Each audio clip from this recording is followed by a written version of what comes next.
आज की मुरली है 21 जून 65 की। Today's Murli is of the 21st June 65. Record चला है भोलेनाथ से निराला कोई और नहीं। The record played is Bholenath से निराला कोई और नहीं. Meaning, no one is unique like Bholenath. Om Shanti.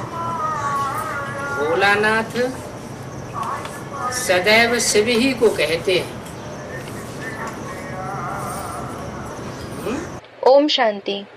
It is Shiv alone who is always called Bholanath. भोलों का नाथ किसे कहा जाता है? Who is called the Lord of the innocent ones?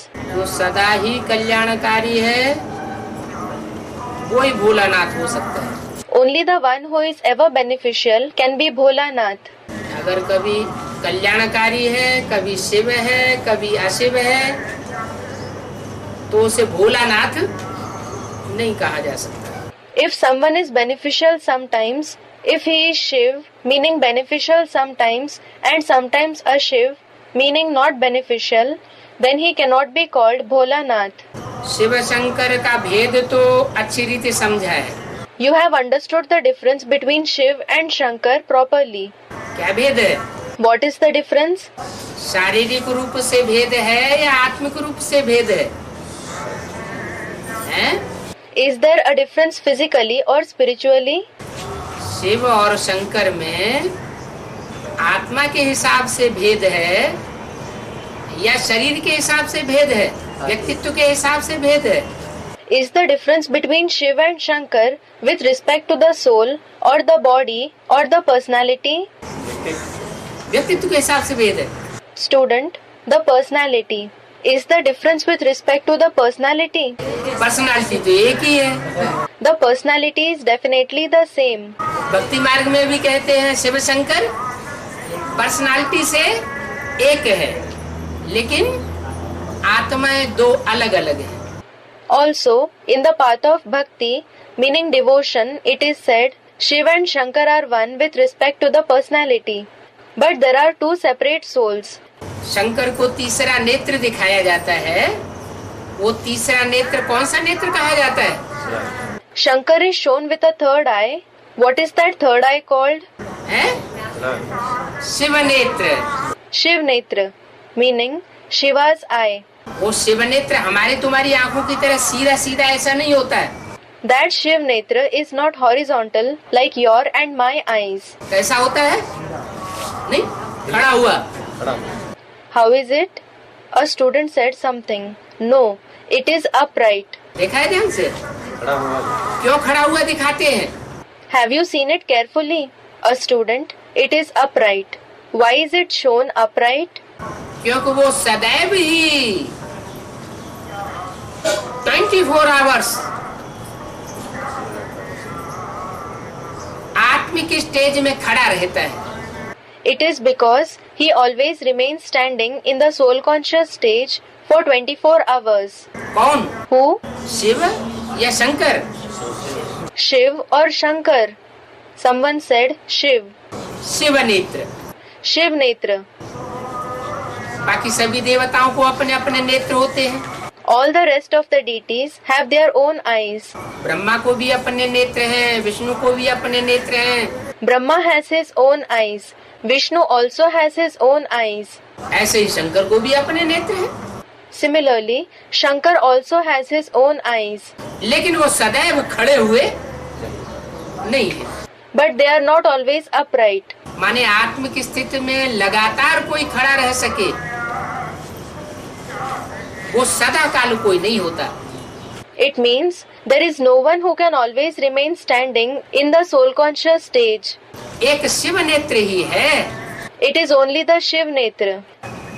तो ये पहला भेद ये हुआ कि शिव आत्मिक स्टेज में रहने वाला है सदा काल। So this is the first difference, that Shiv remains in the soul conscious stage forever. इसलिए सदा शिव कहा जाता है। This is why he is called Sada Shiv, meaning Shiv forever. Shiv means beneficial. और जो भी देवताएं हैं वो सदा शिव नहीं हो सकते। The remaining deities cannot be Sada Shiv. कुछ न कुछ भेद होगा। There will be a difference to some extent. लेकिन एक देवता ऐसा है जो पूरा तादाद में शिव के साथ स्थापन कर लेता है। But there is one deity who achieves complete similarity with Shiv. ऐसा पुरुषार्थ करता है। He makes such purusharth, meaning spiritual effort. पुरुषार्थ कौन सा है? Which purusharth is it? देवताएं कौन सा पुरुषार्थ करते होंगे? What kind of purusharth will the deities make? अच्छा, असुर कौन सा पुरुषार्थ करते होंगे? अच्छा, what kind of purusharth will the demons make? चाहे देवता हो चाहे असुर हो, सबने एक परमात्मा को याद करने का ही पुरुषार्थ किया है। Whether it is deities or demons, everyone has made purusharth to remember only the one supreme soul. आत्मिक स्थिति में रहते हुए उस परमात्मा को सभी ने याद किया है। Everyone has remembered that supreme soul while being in the soul conscious stage. ये तपस्या तो सभी ने की है। Everyone did this tapasya, meaning intense meditation. तो ये जो तपस्या है, उस तपस्या में एक मूर्ति 33 करोड़ देवताओं के बीच में सबसे तीखी जाती है। One personality, meaning Murti, goes ahead in this tapasya from among the 330 million, meaning 33 crore deities. कौन सी मूर्ति? शंकर की मूर्ति। Which personality is it? It is the personality of Shankar. इसलिए शिव और ब्रह्मा को मिला के एक नहीं कर दिया। That is why Shiva and Brahma are not combined. Shiv और विष्णु को मिला के एक नहीं कर दिया। Shiva and Vishnu are not combined. किसको मिला के एक कर दिया? शिव और शंकर को मिला के एक कर दिया। Who are combined? Shiva and Shankar are combined. तो जरूर शंकर जो ध्यान मग्न बैठा हुआ दिखाया जाता है चित्रों में, वो चरित्र इस बात को साबित करता है, उस चित्र को साबित करता है। So certainly Shankar, who is shown engrossed in meditation in the pictures, that character, that picture proves कि तादाद में स्थापन किया है। that he has achieved the same nature or character. Shankar ने शिव के साथ समानता धारण की, Shankar became equal to Shiv. इसलिए शिव और शंकर को मिला दिया गया। That is why Shiv and Shankar are combined. दुनिया प्रैक्टिकल स्वरूप को मानती है, The world believes in the practical form. सिर्फ कहने से सुनने से मानने वाली नहीं है। It is not going to believe just by narrating and listening. तो बताया शिव और शंकर का भेद तो अच्छी रीति समझा है। So it was said, you have understood the difference between Shiv and Shankar properly. शिवलिंग कहा जाता है। It is said Shivling, meaning the ling of Shiv. Ling, the symbolic representation of the male organ. In the path of bhakti, it represents the incorporeal form of Shiv. Shankar लिंग नहीं कहा जाता। It is not said Shankar Ling, meaning the ling of Shankar.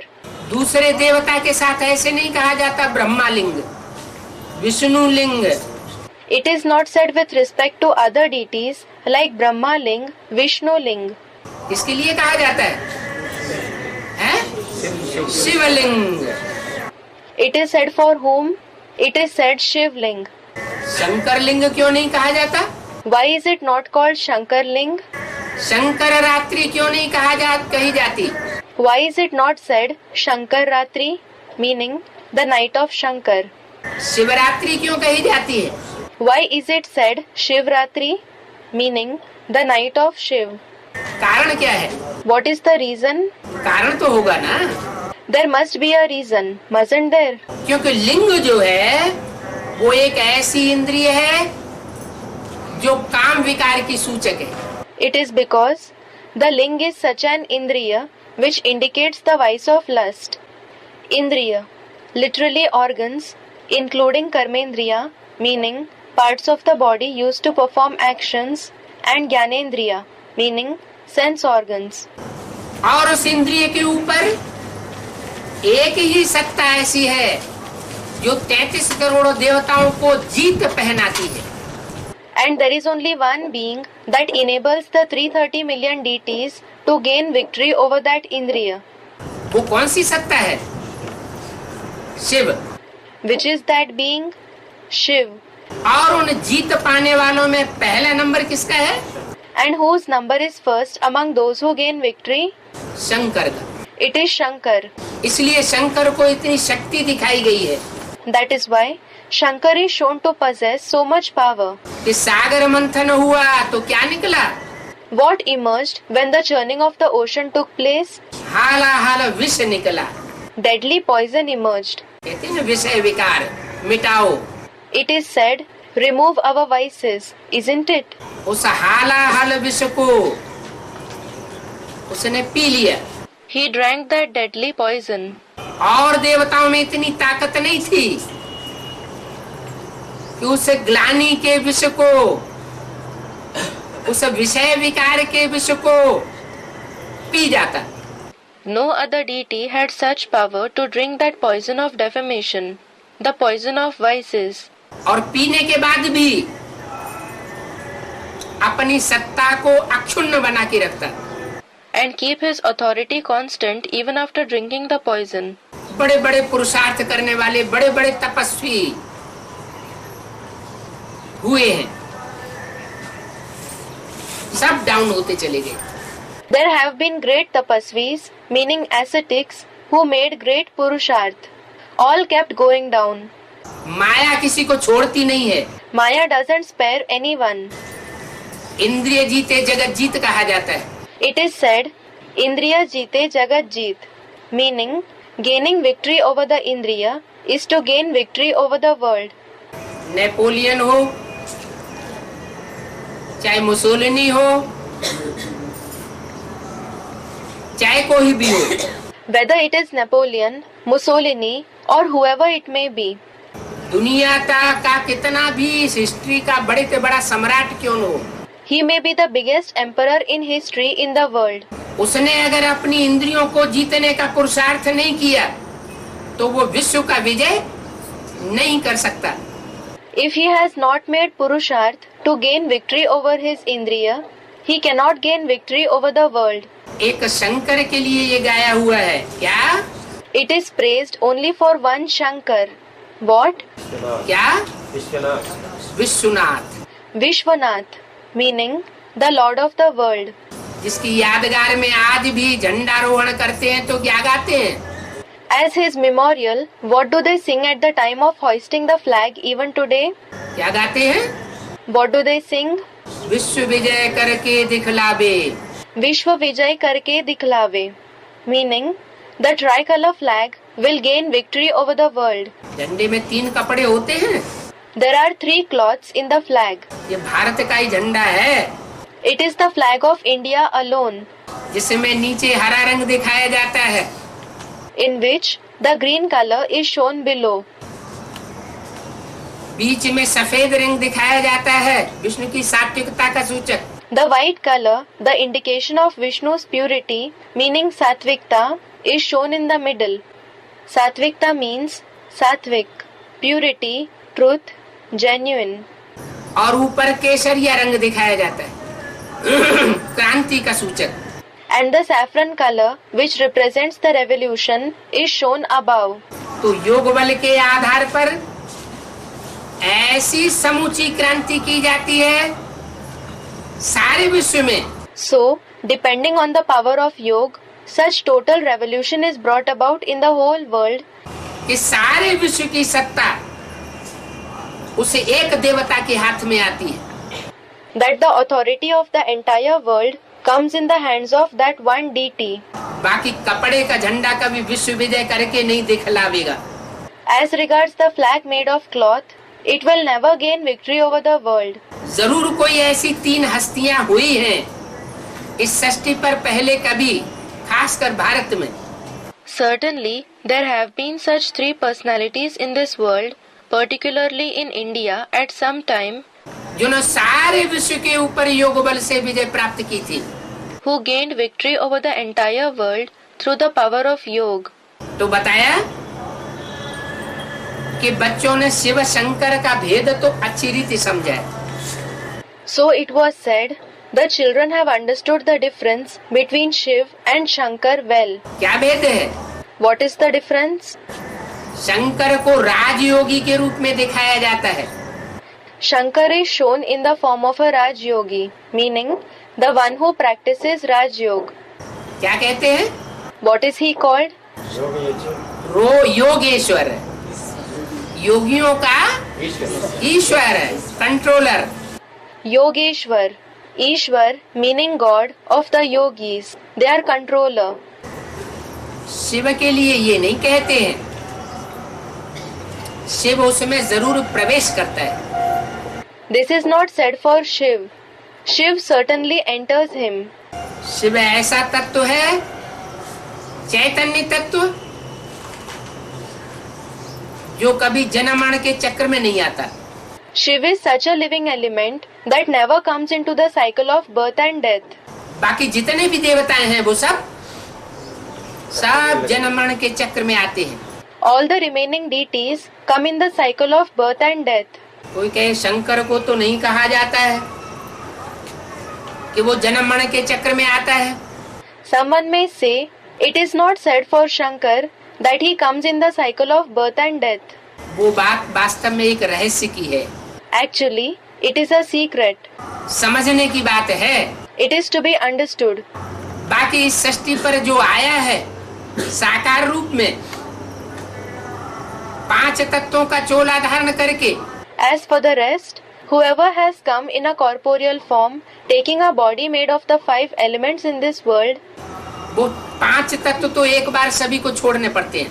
everyone has to leave the 5 elements once. एक शिव तत्व ऐसा है जो न जन्म मरण के चक्र में आता है, It is only the element Shiv that neither comes in the cycle of birth and death, और न जन्म मरण के चक्र में किसी को डालता है जन्म देकर, nor makes anyone else come in the cycle of birth and death by giving birth to him. बाकी जितने भी हैं असुर चाहे देवताएं, वो स्वयं जन्म मरण के चक्र में आते हैं, और जो आने वाला होगा वो दूसरों को भी लाएगा। The rest of the people, whether demons or deities, they themselves come in the cycle of birth and death, and the one who comes in the cycle will also bring others in it. तो शिव तो ऊंचे ऊंच मूल वतन में रहने वाला है। So, Shiv is the resident of the highest Mool Vatan, meaning supreme abode. अंग्रेज लोग उसको क्या कहते हैं? What do the English people call it? Supreme abode. The supreme abode. मुसलमान क्या कहते हैं? अल्लाह मियाँ कहाँ का रहने वाला है? What do the Muslims call it? Where does Allah Mia reside? 7वें अर्श का रहने वाला है, 7वें आसमान का। He lives in the 7th arsh, the 7th sky. अर्श में रहता है अल्लाह, फर्श में नहीं रहता। Allah lives in arsh, meaning the highest heaven. He doesn't live on farsh, meaning land. Gita में भी उसका वर्णन है, उस धाम का। That abode has been described in the Gita as well. क्या वर्णन है? What is the description? जहाँ सूरज चांद सितारों का प्रकाश नहीं पहुँचता, वो मेरा परम धाम है। My supreme abode is the place where the light of the sun, moon and stars does not reach. जहाँ से आत्माएं जा करके फिर वापस इस मृत्यु लोक में नहीं आती। After going there, the souls do not return to this world of death. बोला है न तद्भासयते सूर्यो, सूर्य का प्रकाश वहाँ नहीं पहुँच सकता। It has been said, न तद् भासयते सूर्यो, sunlight cannot reach there. न शशांको, चंद्रमा का प्रकाश नहीं पहुँच सकता। न शशांको, moonlight cannot reach there. तारागणों का प्रकाश वहाँ नहीं पहुँच सकता। The light of the stars cannot reach there. यद्गत्वा न निवर्तन्ते, जहाँ जाकर के आत्माएं वापस इस मृत्यु लोक में नहीं लौटती। Yad gatva na nivartante. After going there, the souls do not return to this world of death. अच्छा, आत्माएं अगर इस मृत्यु लोक में नहीं लौटेंगी, अच्छा, if the souls don't return to this world of death, तो ये सृष्टि तो खाली हो जाएगी। it will become deserted. नहीं, उस श्लोक का ये अर्थ है कि इस मृत्यु लोक में कलयुगी दुनिया में वापस नहीं आती। No. That shlok, meaning verse, means the souls do not return to this world of death, the Iron Age world. कलयुग का अंत करने वाला है। He is the one who brings an end to the Iron Age. कलह क्लेश का जो युग है, तामसी युग, उसको नष्ट करने वाला है। He is the one who destroys the age of quarrel and strife, the degraded age. कल्पांतकारी कहा जाता है। He is called Kalpantakari, meaning the one who brings an end to the cycle. और नई सृष्टि की सृजन करने वाला है। And he is the one who creates the new world. वो है सतयुगी नई सृष्टि। That is the golden age new world. नया कल्प आरंभ करता है, पुराना कल्प खलास करता है। He begins the new kalpa, meaning cycle, and ends the old kalpa. कौन करता है? Shiv. Who does this? Shiv. किसमें करता है? Through whom does he do it? Shankar. He does it through Shankar. तो शिव शंकर आत्माएं अलग अलग हैं। So the souls of Shiv and Shankar are separate. वो चैतन्य शक्ति है आत्मा। That living power is the soul. उसके मुकाबले आज की दुनिया का जो विश्लेषण करने वाले वैज्ञानिक हैं, वो उसे नाम देते हैं एटम, आटम। In comparison to it, the scientists of today's world who analyze elements give them the name atom, atom. क्या नाम देते हैं? Atom. What name do they give? Atom. वो जड़ तत्व है। That is an inert element. वो जड़त्व का विश्लेषण करते हैं। They analyze inert things. उन्हें उस चैतन्य का पता नहीं है। They are unaware of that living power. तो एटम और आत्मा, ये दो शक्तियां हैं। So, atom and atma, meaning soul, are the two powers. Atom 5 तत्वों से संबंधित चीज है। Atom is a thing related to the 5 elements. और आत्मा 5 तत्वों से बिल्कुल परे की चीज है। And the soul is completely beyond the 5 elements. आत्मा का कंसंट्रेशन करके करना सीख लिया तो बहुत बड़ी शक्ति हासिल हो सकती है।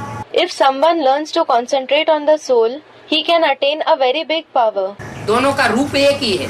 The form of both is the same. Atom भी अणु है, आत्मा भी अणु है। Atom as well as atma is minute. Gita में भी कहा गया है अणु अणांशम अनुस्मरेत यः। In the Gita also it has been said, Ano Aniyansam Anusmaret Yah, meaning the soul is more minute than an atom. योगी लोग जिसे अणु के रूप में स्मरण करते हैं, The yogis remember it in the form of an atom. वो चैतन्य अणु है, चमकता हुआ अणु है, प्रकृति के मध्य में है। It is a living atom, a shining atom. It is situated in the middle of the forehead. इसलिए उसकी यादगार में टीका लगाते हैं, बिंदी लगाते हैं। This is why a tika, a vermilion mark, a bindi, a dot is applied as its memorial. वो बिंदी की रोशनी हमारी आंखों से निकल रही है। The light of that point is coming out of our eyes. वो अणु जब तक आंखों में है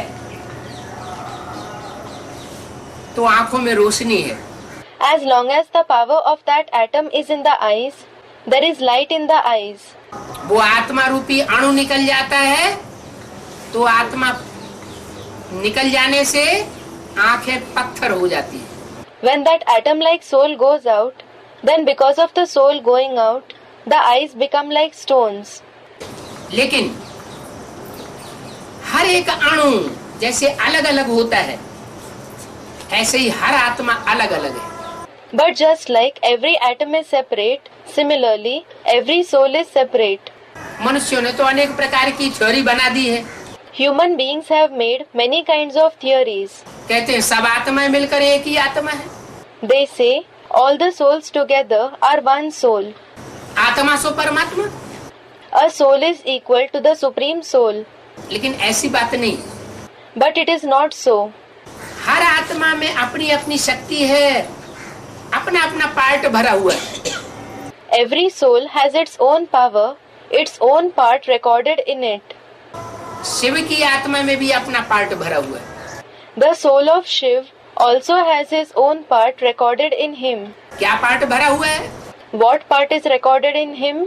कि वो इस सृष्टि पर 84 के चक्र में नहीं आता है, That he does not come in the cycle of 84 births in this world, लेकिन जब कभी इस सृष्टि पर आता है उस पारलोक से, ब्रह्मलोक से, but whenever he comes from that Parlok, meaning the world beyond, Brahmalok, meaning the supreme world, to this world, तो हम आत्माओं को इस सृष्टि के बंधन से छुड़ा कर वापस ले जाता है। he liberates us souls from the bondage of this world and takes us back. इस दुनिया के बंधन से छुड़ाने का काम है उसका, His task is to liberate us from the bondage of this world, जिसको कहते हैं मुक्ति। which is called liberation, mukti.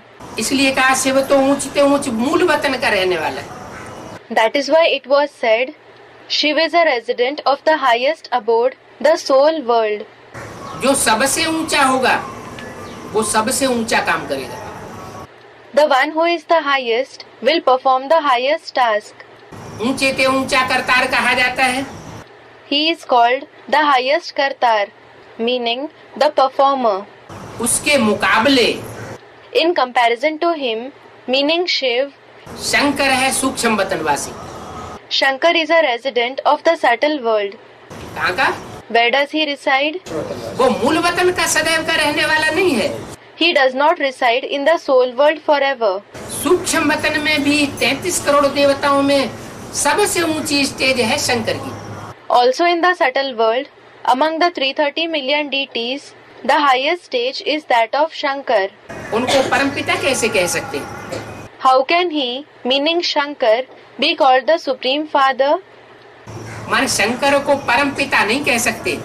It means that Shankar cannot be called the Supreme Father. जगत पिता कह सकते हैं। He can be called the Father of the world, meaning Jagat Pita. क्या? What? Someone said Jagat Pita. जो जीता जागता जगत है उसका पिता हो सकता है, लेकिन परम पिता नहीं हो सकता। He can be the Father of the living world, but not the Supreme Father. अगर परम पिता होता फिर वो याद में किसकी बैठता है? If he is the Supreme Father, then in whose remembrance does he sit? चित्रों में, मूर्तियों में जितनी भी प्राचीन मूर्तियां मिल रही है उन सब में याद में बैठा हुआ दिखाया गया है ना। In the pictures, among the idols, among whatever ancient idols that have been found, he has been shown to be sitting in remembrance, hasn't he? तो किसको याद करता है? So whom does he remember? जरूर वो अपने से भी कोई ऊंची शक्ति है जिसको याद करता है। Certainly, he remembers the power that is higher than him. तो शंकर को परम पिता नहीं कह सकते। So Shankar cannot be called the Supreme Father. ऊंचते ऊंच रहने वाला है एक बाप। The resident of the highest abode is the one Father. कौन? शिव। Who? Shiv. जितनी भी बिंदु बिंदु बिंदु बिंदु आत्माएं हैं, चाहे मनुष्यों की हो, चाहे पशु पक्षियों की हो, चाहे कीड़े मकोड़ों की हो, हैं सब ज्योति बिंदु आत्मा। All the point-like souls, whether they are the souls of human beings, animals and birds, insects and spiders, all are point-of-light souls. लेकिन उन सब का बाप जो परम पिता है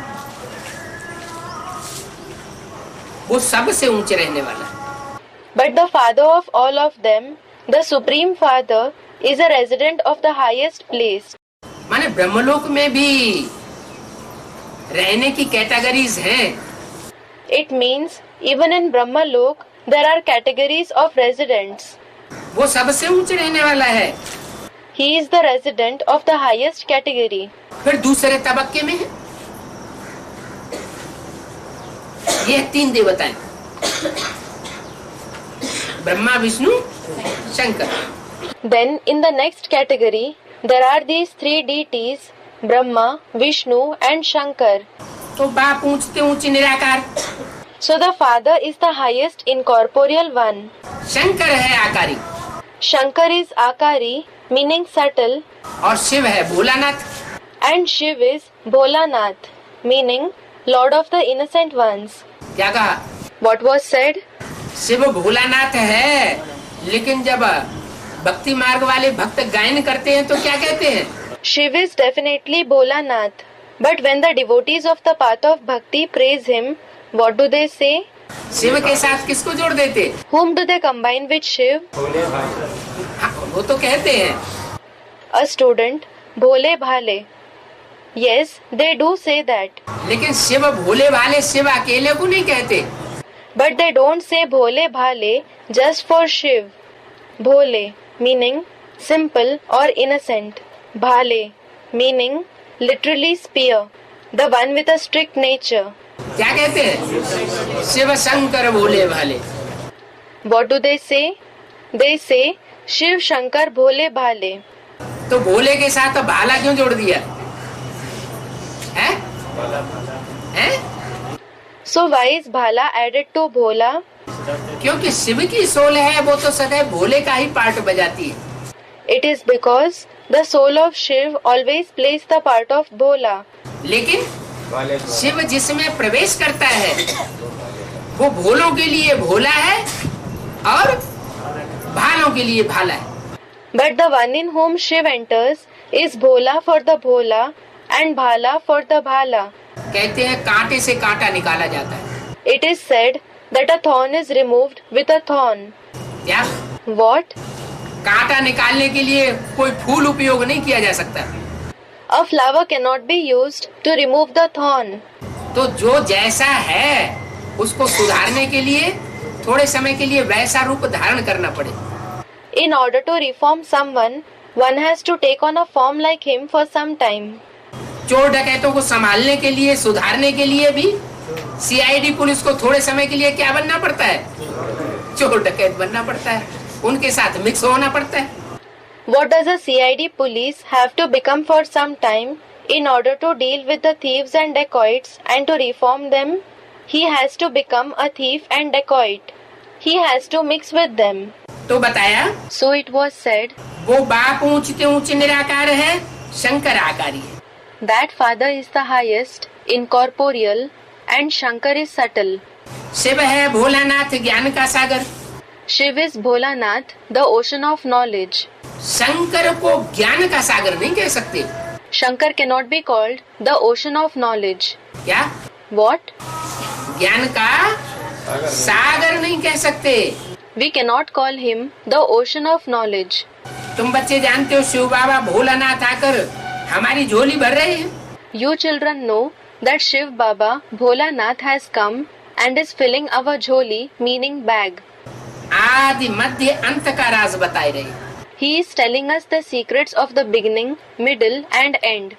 किस चीज का आदि मध्य अंत? Beginning, middle and end of what? इस सृष्टि के आदि मध्य और अंत का राज्य कोई मनुष्य के जानने की चीज नहीं है। The secret of the beginning, middle and end of this world cannot be known to a human being. मनुष्य अपने आप नहीं जान सकता। A human being can't know it by himself. मनुष्य को जानकारी देने वाला एक शिव वो निराकार है जो जन्म मरण के चक्र में नहीं आता। The one who gives knowledge to human beings is Shiv, the one incorporeal who does not come in the cycle of birth and death. मनुष्य तो जन्म मरण के चक्र में आता है। The human being comes in the cycle of birth and death. जन्म मरण के चक्र में आता है तो पूर्व जन्म की बातें भूल जाता है। He forgets the incidents of his past birth when he comes in the cycle of birth and death. तो मनुष्य तो बंधन में बंधा हुआ है। So, the human being is bound in bondages. वो सृष्टि के आदि मध्य अंत को कैसे जान सकता है? How can he know the beginning, middle and end of the world? रचयिता और रचना का राज बहुत सिंपल है, जो बाप आकर बताते हैं। The secret of the creator and his creation, which the father narrates when he comes, is very simple. Simple कब होता है? When is it simple? जब बाप शिव आकर के बताते हैं तब बहुत सिंपल हो जाता है। When the father Shiv comes and narrates it, it becomes very simple. बड़े बड़े ऋषि मुनि भी इन सहज बातों को नहीं जान सकते। Even the great saints and sages can't know these easy topics. बड़े बड़े ऋषि मुनियों से ये पूछा जाए कि सृष्टि के आदि मध्य अंत का राज बताओ. If the great saints and sages are asked to narrate the secrets of the beginning, middle and end of this world, तो कहेंगे बेअंत है, बेअंत है.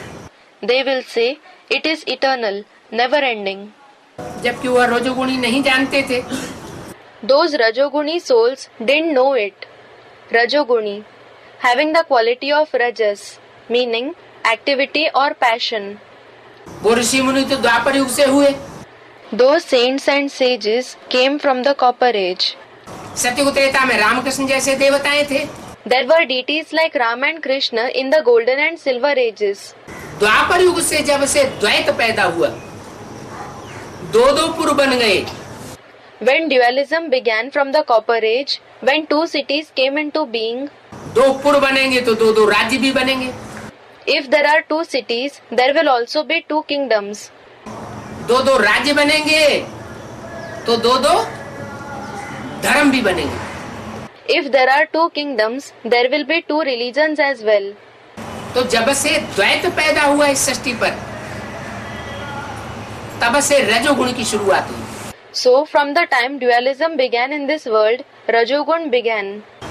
उस रजोगुण गुणी सृष्टि में जो पैदा होने वाले मनुष्य हैं, वही जब नहीं जानते थे सृष्टि के आदि मध्य अंत के राज को, तो आज के तमोगुणी सृष्टि के मनुष्य कैसे जान सकते हैं? When the human beings who were born in that Rajoguni world themselves didn't know the secret of the beginning, middle and end of the world, how can the human beings of today's Tamoguni world know it? Tamoguni, having the quality of tamas, meaning ignorance, darkness. अब तुम बच्चे बाप के सन्मुख बैठे हो. Now you children are sitting face to face with the father. क्या? कौन जानेंगे? What? Who will know about it? जो बाप के सन्मुख बैठे हुए बच्चे होंगे, वो ही जान सकते हैं. Only the children who are sitting face to face, Sanmukh, with the father can know it. सन्मुख बैठे हुए का भी अर्थ समझना पड़ता है. We have to understand the meaning of sitting face to face as well. सन्मुख कौन है और विमुख कौन है? Who is Sanmukh? Who is Vimukh? Meaning, the one whose face is turned opposite to the father. मान लो कोई सन्मुख बैठा हुआ है स्थूल रूप में शरीर से, और अंदर से उसको विकल्प आ रहे हैं. Suppose someone is physically sitting face to face with the father and negative thoughts are arising in his mind. विपरीत संकल्प आ रहे हैं, तो उसके सन्मुख कहा जाएगा कि विमुख कहा जाएगा? He is having opposite thoughts. Then will he be called Sanmukh or Vimukh? फिर तो विमुख हुआ. Then he is Vimukh. तो बोला, So it was said, तुम बच्चे बाप के सन्मुख बैठे हो. you children are sitting face to face with the father. जो अंदरूनी तरीके से, बाहरी तरीके से सन्मुख होकर के बैठे हैं, वो इन बातों को जान सकते हैं. Those who are sitting face to face with the father, both internally and externally, can know these things. बाप अमर कथा सुनाए रहे हैं. The father is narrating the Amar Katha, meaning the story of immortality. कौन सी कथा? अमर कथा. Which story? The Amar Katha. अमर किसको कहा जाता है? Who is called Amar? अमर माना Amar means जो मरता नहीं है. the one who never dies. क्यों? इस सृष्टि पे ऐसा कौन है जो कभी मरता ही नहीं है? Why? Who in this world never dies? हैं? Shiv? Someone said Shiv. Shiv? Shiv के जन्म लेने और मरने की बात नहीं, तो जब वो जन्म ही नहीं लेता. It is not about Shiv being born or dying. When he is not born at all, गर्भ से जन्म नहीं लेता है तो मरेगा कैसे? उसकी तो बात ही नहीं. when he is not born through a womb at all, how will he die? It is not about him at all. माने जो भी देवता 33 करोड़ हैं, जन्म लेने वाले हैं और मृत्यु को पाने वाले हैं. It means that all the 330 million deities have births and they die. तो उनको अमर क्यों कह दिया शास्त्रों में? हैं? So, why are they said to be immortal in the scriptures? Shankar को अमर देव क्यों कह दिया? Why has Shankar been called Amar Dev, meaning the immortal deity?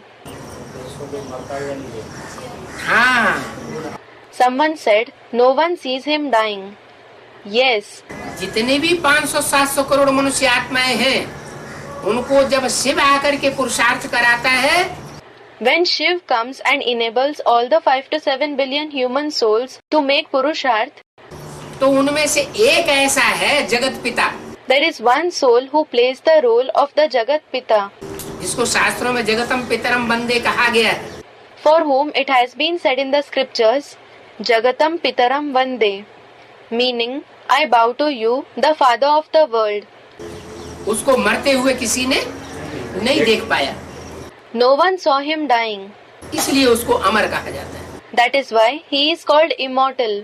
दूसरे अर्थ में अमर इसलिए कहा जाता है कि मनुष्यों की तो मौत आती ही आती है, चाहे वो इच्छा करे या न करे। In another sense, he is said to be immortal because human beings definitely die, whether they wish it or not. लेकिन देवताओं की मृत्यु जो है उनकी इच्छा के अनुकूल होती है। But the death of the deities is according to their wish. क्या? What? जब वो संकल्प करेंगे तो मृत्यु होगी, When they create a thought for it, they will die. अगर संकल्प न करें तो मृत्यु उनके नजदीक नहीं आ सकती। If they don't create a thought, death cannot come near them. इसलिए उनको अमर कहा जाता है। That is why they are called immortal. तो अब तुम बच्चे बाप के सन्मुख बैठे हो, बाप अमर कथा सुनाए रहे हैं। So now, you children are sitting face to face with the father. The father is narrating the Amar Katha. तो यहाँ संशय नहीं आना चाहिए। So you should not have doubt here. क्या? What? गीता में भी क्या कहा गया? What has been said in the Gita as well? संशय बुद्धि विनश्यति, निश्चय बुद्धि विजयते। Sanshay buddhi vinashyate. Nishchay buddhi vijayate. Meaning, those with a doubting intellect are destroyed. Those with a faithful intellect will become victorious. कोई भी मनुष्य, व ब्रह्मा व विष्णु अथवा शंकर, वो हमको नहीं सुनाते।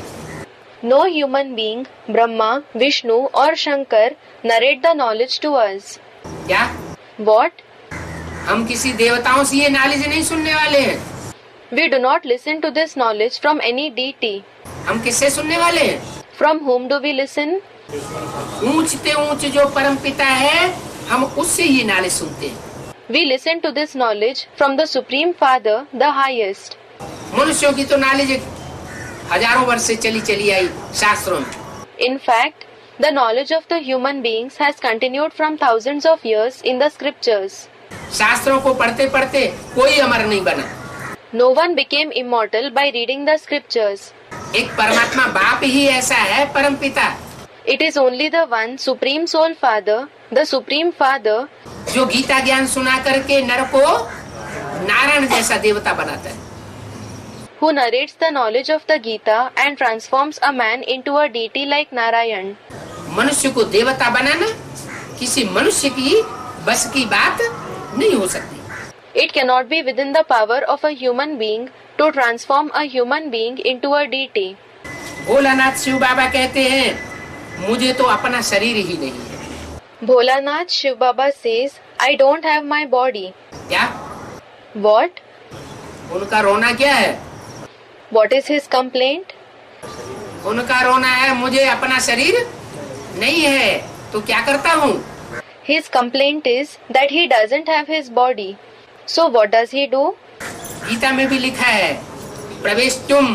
It is also written in the Gita, Pravesh Tum. मैं प्रवेश करने योग्य हूँ, I am capable of entering. मैं प्रवेश कर सकता हूँ। I can enter someone. जैसे भूत प्रेत प्रवेश कर जाते हैं, Just like ghosts and spirits enter someone.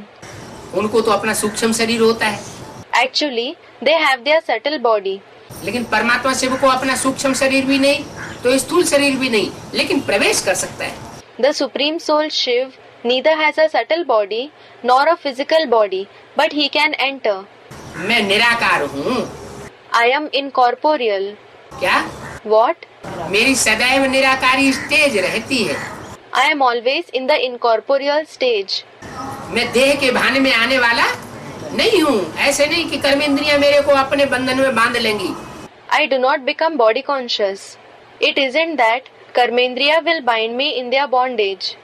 Karmendriya, parts of the body used to perform actions. ये साकार देह मेरी मन बुद्धि को अपने बंधन में नहीं बांध सकती। This corporeal body cannot bind my mind and intellect in its bondage. पूजा भी मुझे निराकार की ही होती है। It is me, the incorporeal, who is worshipped as well. क्या कहा? What was said? पूजा भी कब होती है? When does worship take place? जब मेरा निराकारी स्वरूप संसार में प्रत्यक्ष होता है तो पूजा होती है। I am worshipped when my incorporeal form is revealed in the world. कोई भी देवताओं की देवियों की पूजा का आधार क्या है? What is the basis for the worship of any male or female deity? जरूर उन्होंने प्रैक्टिस करके निराकारी स्टेज बनाई है। Certainly, they practiced and attained the incorporeal stage. आत्मिक स्टेज बनाई है। They attained the soul conscious stage. वो आत्मिक स्टेज के आधार पर उनकी पूजा होती है। They are worshipped because of that soul conscious stage. जितनी जितनी निराकारी स्टेज बनेगी साकार इंद्रियों के भान से परे होते जाएंगे। The more they attain the incorporeal stage, the more they go beyond the consciousness of the physical indriya. तो उनकी इंद्रियां पूजी जाएंगी। Their indriya will be worshipped. अगर साकार इंद्रियों के भान से परे नहीं होते देवताएं, If the deities don't go beyond the consciousness of the physical indriya, तो उनकी पूजा नहीं हो सकती। they can't be worshipped. Shiv Jayanti भी होती है। There is the Shiv Jayanti, meaning Shiva's birthday as well. क्या? शिव जयंती भी होती है। What? There is the Shiv Jayanti as well. इसका मतलब? What does it mean? इसका मतलब क्या हुआ? What does it mean? जन्म जयंती किसकी होगी? Who will have a birthday? जो जन्म लेगा उसकी जयंती होगी। The one who is born will have a birthday. जन्म नहीं लेगा तो जयंती कहाँ से होगी? How will there be the Jayanti of someone who isn't born? जन्म दिवस कैसे मनाया जाएगा? How will his birthday be celebrated? तो वो तो गर्भ से जन्म लेता ही नहीं। He isn't born through a womb at all. तो जयंती कैसे? So how does he have a Jayanti? किसी का जन्म होता है तो वो संसार में प्रत्यक्ष होता है।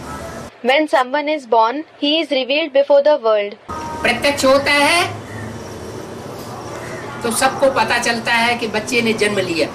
When he is revealed, everyone comes to know that a child is born. पैदाइश का मालूम पड़ जाता है। They come to know about the birth. ऐसे ही शिव निराकार जब इस सृष्टि पर आता है तो जब किसी तन में प्रवेश करता है तो किसी को पता नहीं चलता। Similarly, when Shiv, the incorporeal, comes to this world, when he enters some body, no one knows क्या? कि उसने जन्म लिया। what? That he is born. कोई भी ब्रह्मा कुमार कुमारियां अगर ये कहते हैं कि हम शिव जयंती मनाते हैं, If any Brahma Kumar Kumari says, we celebrate Shiv Jayanti, तो वो साबित करना पड़े क्या? then they will have to prove it. What? कि शिव जयंती मनाते हो तो बताओ, साबित करो किस दिन शिव ने जन्म लिया। They should be asked, if you celebrate Shiv Jayanti, tell us, prove it, on which day Shiv was born. अगर जन्म ही नहीं लिया, If he isn't born at all, वो जन्म दिन साबित नहीं कर सकते तो शिव जयंती कैसे मनाते हो? if you are unable to prove his day of birth, how do you celebrate Shiv Jayanti? जैसे दुनिया वाले मनाते चले आ रहे हैं परंपरा मुआफिक, Just like the people of the world have been celebrating Shiv Jayanti like a tradition, ऐसे ही तुम मनाते हो। similarly you celebrate it. तो असली शिव जयंती कब कहें? So, when should we say it is the real Shiv Jayanti? जब दुनिया वालों को ये पता लग जाए कि शिव इस सृष्टि पर अमुक तन में आया हुआ है। It is when the people of the world come to know that Shiv has come to this world in this particular body. क्या? What? सारी सृष्टि में ये ढिंढोरा पिट जाए। This should be proclaimed in the entire world by drum beat. जैसे बच्चे की पैदाइश होती है भारत में तो ढोल मजीरा बजाते हैं। Just like When a child is born in India, people play the drums and cymbals. यादगारें तो यहाँ की चली आ रही है ना। The memorials are of here, aren't they? तो शिव भी जब इस संसार में प्रत्यक्ष होता है तो चारों तरफ ज्ञान के नगाड़े बजना शुरू होते हैं। So when Shiv also is revealed before the world, the drums of knowledge start beating everywhere. मुझ निराकार बाप की जयंती होती है। There is the Jayanti of me, the incorporeal father. सब आत्माओं की भी जयंती होती है। मन There is the Jayanti of all the souls as well. What does it mean? हद की बात नहीं बताई। He didn't speak about the limited.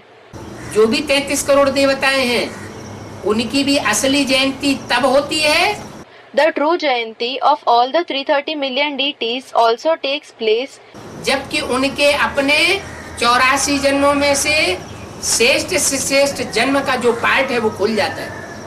when the most elevated part of their 84 births is revealed. कौन सी आत्मा इस सृष्टि रूपी चक्र में सबसे श्रेष्ठ पार्ट बजाने वाली है? वो पार्ट उसका खुल जाए When the most elevated part of a soul in the world cycle is revealed, तो समझो उसकी जयंती। it will be considered to be his Jayanti. तो हर आत्मा की भी जयंती होती है बेहद में। So, every soul has an unlimited Jayanti. और शिव की भी जयंती होती है बेहद में। And Shiv has a Jayanti in the unlimited as well. पुनर्जन्म में आते सब जरूर हैं। Everyone certainly has rebirth. वो तो गर्भ से जन्म में आते हैं, मरण में आते हैं, वो बात बताई। He spoke about those who have a birth through the womb and die. बाप तो जन्म मरण रहित है। The father is free from birth and death. बाप तो गर्भ से जन्म लेता नहीं The father isn't born through a womb और उसकी दुनियावी मृत्यु होती भी नहीं। and he doesn't die a worldly death either. वो भोलानाथ है। He is Bholanath. जरूर आकर सभी की झोली भरेंगे। He will certainly come and fill everyone's jholi. कैसा भोला है? How is he Bhola? है स्वयं बिंदु। He himself is a point, meaning Bindu. क्या? बिंदु है लेकिन सिंधु है। What? He is a Bindu, but he is an ocean, meaning Sindhu. शास्त्रों में उसकी महिमा कर दी है। He has been praised in the scriptures. महिमा किस रूप में की है? पूर्णमिदं पूर्णमदः पूर्णात् पूर्णमुदच्यते। How is he praised? Purnamidam Purnamadah Purnat Purnamudichyate. क्या? What? वो सदैव पूर्ण है। He is always complete. कैसा पूर्ण है? How is he complete? कि पूर्ण में से पूर्ण निकाल लो तो भी पूर्ण बचेगा। If you extract the whole from something complete, even then he will remain complete. ऐसा वंडरफुल पूर्ण है। He is complete in such a wonderful way. वो ज्योति बिंदु शिव इस सृष्टि पर जब आता है तो ऐसा इस सृष्टि को ज्ञान सुनाता है। When that point of light Shiv comes to this world, he narrates such knowledge to the world कि सारी सृष्टि ज्ञान से सराबोर हो जाती है। that the entire world becomes drenched with knowledge. जरूर आकर के ज्ञान धन से सबकी झोली भरेगा। Certainly, he will come and fill everyone's joli bag with the wealth of knowledge. कैसे झोली भरेगा? How will he fill the joli? जो भी आत्माएं चाहे 84 जन्म लेने वाली हो चाहे कम जन्म लेने वाली हो, हर आत्मा को जो आत्मा रूपी एक्टर्स हैं, All the souls, whether they have 84 births or fewer births, every soul, the actor-like souls, जो शरीर रूपी चोला धारण करके पार्ट बजाने वाले हैं, who take on the costume-like body and play their part, उन सबको अपने अपने पार्ट का पता चलेगा। they will get to know about their part. इतना तक ज्ञान सुनाएगा। क्या? He will narrate knowledge to that extent. What? ऐसा ज्ञान इस सृष्टि पर किसी ने नहीं सुनाया होगा। No one will have narrated such knowledge in this world. कैसा? What type of knowledge? कि हीरो पार्टधारी से लेकर के 500 करोड़ भी अंतिम आत्मा तक, Such that from the hero actor to the last soul, the 5 billionth soul, जिसका जिसका जैसा जैसा पार्ट है, सबको अपने अनेक जन्मों के पार्ट का पता चल जाए। everyone will come to know about their part of many births as it is. अगर नहीं पता चलता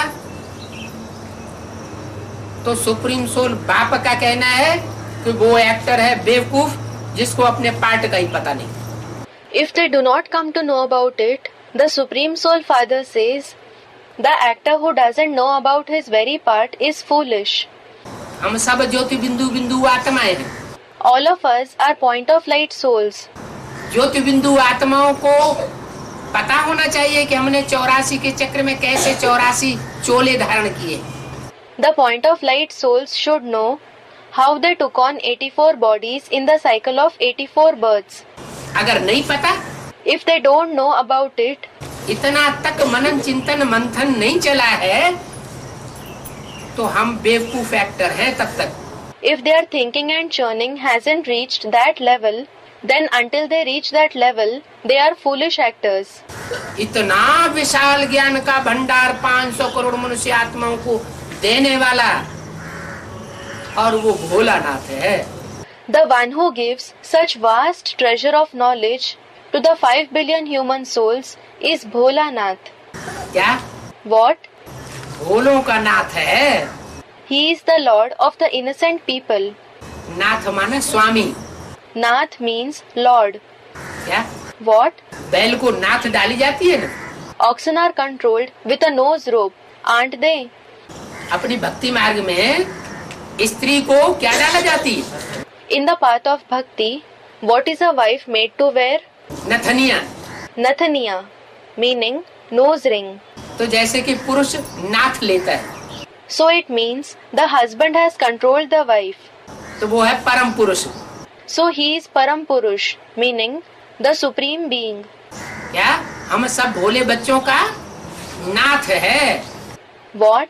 He is the Lord of us innocent children.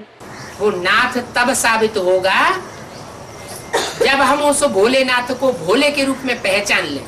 He will be proved to be the Lord when we recognize that Bholenath as Bhola. हम अपनी तिकड़म बढ़ाते रहते हैं बुद्धि से। We keep applying tactics with our intellect. बाप कुछ डायरेक्शन देता रहता है, हम कुछ रास्ते पर चलते रहते हैं।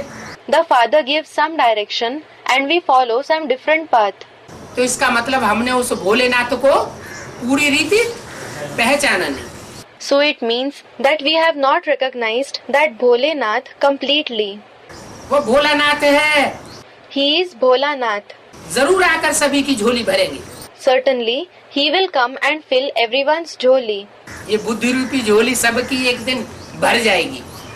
This jholi-like intellect of everyone will be filled one day.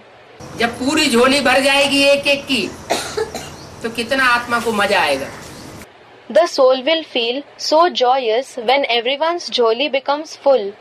इतना मजा आएगा कि हर आत्मा अपने अपने पार्ट से संतुष्ट हो जाएगी। It will feel so joyous that every soul will be satisfied with its part. क्या? What? कोई ये नहीं कहेगा कि हमारा पार्ट खराब है। No one will say, my part is bad. सबको संतुष्टि हो जाएगी। Everyone will be satisfied. कैसे भरेगा वो झोली? How will he fill the jholi? ये तुम बच्चे जान सकते हो। क्या? You children can know it. What? अगर चाहो तो ये बात तुम बच्चे जान सकते हो कि वो आकर झोली कैसे भरेगा। If you wish, you children can know how he will fill the jholi when he comes. अभी किसी की झोली पूरी भरी नहीं है। Now no one's jholi is filled completely. अविनाशी ज्ञान रत्नों से झोली भर देते हैं। He fills the jholi with the imperishable gems of knowledge. कैसे ज्ञान रत्न? What kind of gems of knowledge? अविनाशी है। They are imperishable. इन ज्ञान रत्नों का कभी विनाश होने वाला नहीं है। These gems of knowledge are never going to be destroyed. माना? What does it mean? क्या ये ज्ञान रत्न 84 जन्मों तक चलेंगे? Will the gems of knowledge last for 84 births? नहीं चलेंगे। Won't they last? नहीं। No. मुरली में बोला तो है, ये ज्ञान रत्न ही तुम्हारे स्थूल रत्न बन जाएंगे। It is certainly said in the Murli, these gems of knowledge themselves will become your physical gems. माना इस जन्म में जो आत्मा जितना जितना तीव्र ज्ञान धारण करेगी, It means the more knowledge a soul imbibes in this birth, जिसके लिए शास्त्रों में कहा गया ज्ञानी तू आत्मा मुझे विशेष प्रिय है। For that it has been written in the scriptures, a knowledgeable soul is especially dear to me. किसको? उस परमात्मा को। To whom? To that supreme Father. उसकी जो संपत्ति है वो ज्ञान रतन ही उसकी संपत्ति है। His property is just the gems of knowledge. Supreme soul की संपत्ति, The property of the supreme soul, वो परमधाम से कोई दूसरी संपत्ति लेकर नहीं आता है। he doesn't bring any other property from the supreme abode. वो ज्ञान रत्नों की संपत्ति लेकर आता है। He brings the property of the gems of knowledge. उन ज्ञान रत्नों की संपत्ति को ज्योति जना आत्मा वैल्यू देती है, तो वैल्यू देने वाली आत्मा उतनी ही ज्यादा पावरफुल बनती है। The more value a soul gives to the property of those gems of knowledge, it becomes powerful to that extent.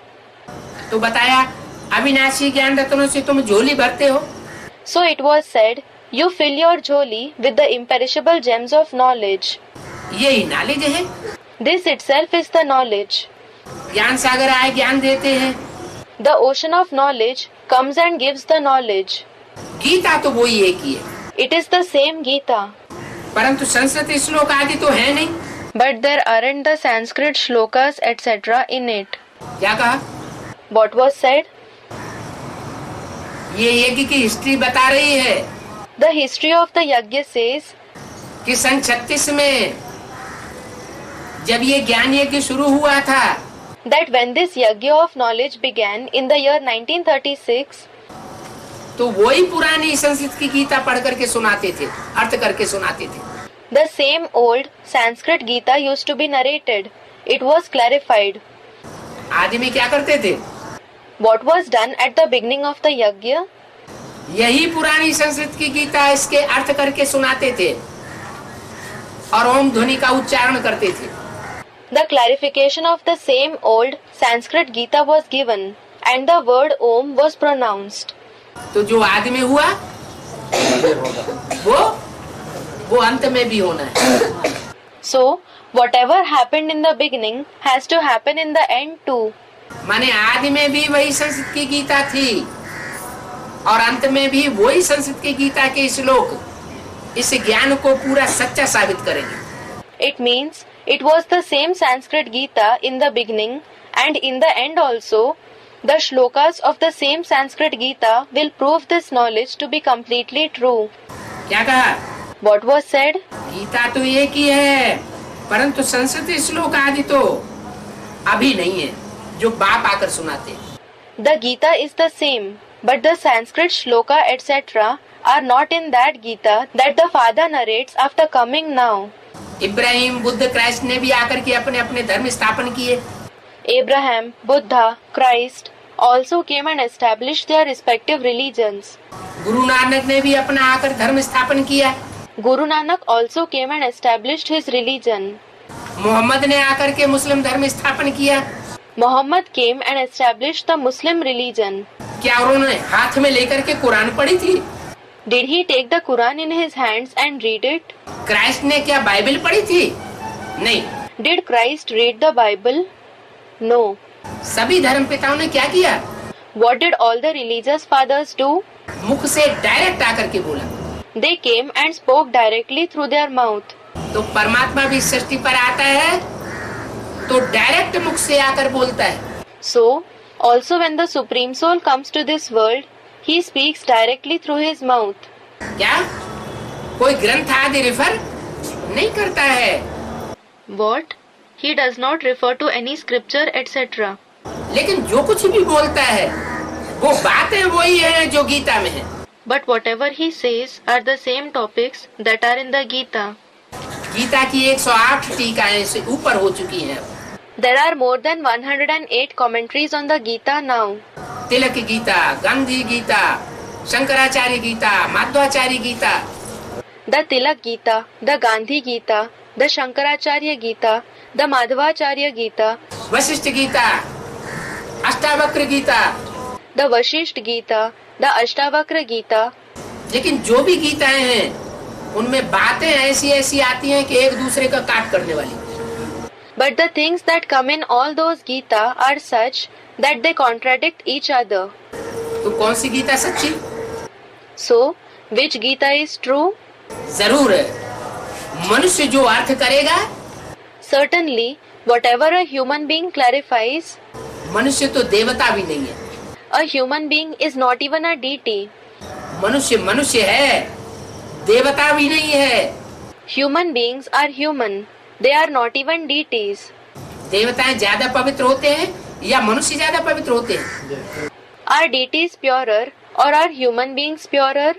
देवताएं विकारी होते हैं या मनुष्य विकारी होते हैं? Are deities vicious or are human beings vicious? मनुष्य विकारी होते हैं। Human beings are vicious. तो मनुष्यों के लिखे हुए वेद शास्त्र भी झूठे हो सकते हैं। So, the Vedas and scriptures written by the human beings can also be false. उनकी टीकाएं भी झूठी हो सकती हैं। Their commentaries can also be false. इसलिए ये गायन भी है, कै समझे कवि कै समझे Ravi. That is why there is also a saying, कै समझे कवि कै समझे रवि. या तो कवि अपनी कविता का अर्थ समझ सकता है, या तो ज्ञान सूर्य परमात्मा ही सृष्टि पर उतर आए तो उन कविताओं का सही अर्थ बता सकता है। Either a poet can understand the meaning of his poem or the Son of Knowledge, the Supreme Soul, himself can narrate the true meaning of those poems if he comes to this world. तो गीता तो वही है। So it is the same Gita. क्या बोला? What was said? Gita वही है, लेकिन अभी जो कुछ परमात्मा बाप आकर सुनाते हैं, It is the same Gita. But whatever the Supreme Soul Father narrates after coming now, वो संस्कृत के श्लोकों में नहीं सुनाते हैं। he doesn't narrate it as the Sanskrit shloka. आज की दुनिया में कहीं देखा कोई गांव, कोई शहर, Have you seen any village, any city in today's world? कोई देश ऐसा सुना जहाँ संस्कृत बोली जाती हो, मातृभाषा संस्कृत हो? Have you heard about any country where the Sanskrit is spoken, where the mother tongue is Sanskrit? है? नहीं। Is there any? No. माने संस्कृत तो, संस्कृत का अर्थ यह है सुधारी हुई। It means the Sanskrit. Sanskrit itself means reformed. उसको सेट किया गया है। It has been set. वास्तव में वो भाषा बोली नहीं जाती रही कभी। Actually, that language was never spoken. प्राकृत, पाली आदि भाषाएं, पुरानी भाषाएं बोली जाती रही हैं। Ancient languages like Prakrit, Pali, etc. were spoken.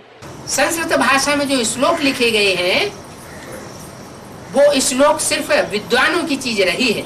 The shloka written in Sanskrit have been something known only to the scholars. वो श्लोक परमात्मा बाप आकर नहीं सुनाता।